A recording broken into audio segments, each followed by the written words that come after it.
चला मंडळी, आज करू आपण मेथीची भाजी अगदी साधी सोप्या पद्धतीने. ते बघा, तेल टाकून घेतलं. तेल तापले, आता मोहरी टाकते, जिरे,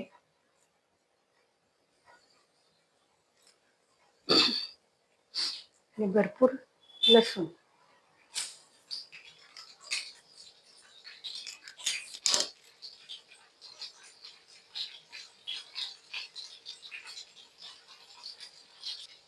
आता बघू शकता लसूण छान असा लालसर झाला. आता हिरवी मिरची, नंतर थोडासा हिंग.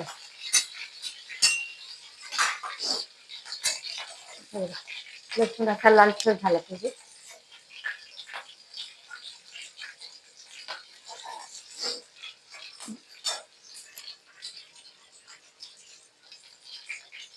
आता याच्यात टाकणार आहोत आपण मेथीची भाजी.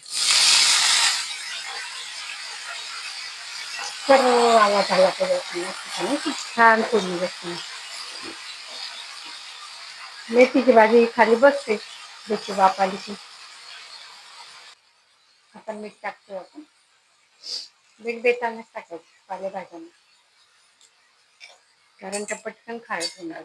आता ही छान अशी परतून घ्यायची आणि मंद आचेवर अशी बोट चेपी शिजू द्यायची. पाणी वगैरे काही टाकायचं नाही. आपण घेतलं त्याच्यात थोडंसं पाणी आहेच आहे, त्या पाण्यामध्ये ती बरोबर शिजून होते. आणि ही साध्या सोप्या पद्धतीने केलेली मेथीची भाजी गरम गरम भाकरी सोबत, चपाती सोबत, पराठ्या सोबत, कशाही सोबतही पण छान लागते. तर बघा तुम्ही किती छान आल्या. ह्या भाजीत आपण शेंगदाण्याचं कूट वगैरे काही टाकत नाही, फक्त लसूण आणि लसूण असं लालसर होऊ द्यायचा फोडणीत, आणि मिरची पण छान परतून घ्यायची. हिंग, जिरे, मोहरीची तर फोडणी दिलेली चालेल. आणि इतकी सुंदर ही झटपट होणारी भाजी, आणि खायला पण छान रुचकर लागते.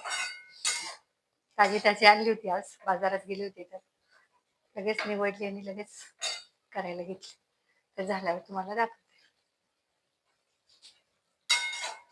थोडा एक अजून 5 मिनिटं लागतील भाजी शिजेल तोपर्यंत. त्यातलं पाणी पण आटून जाईल.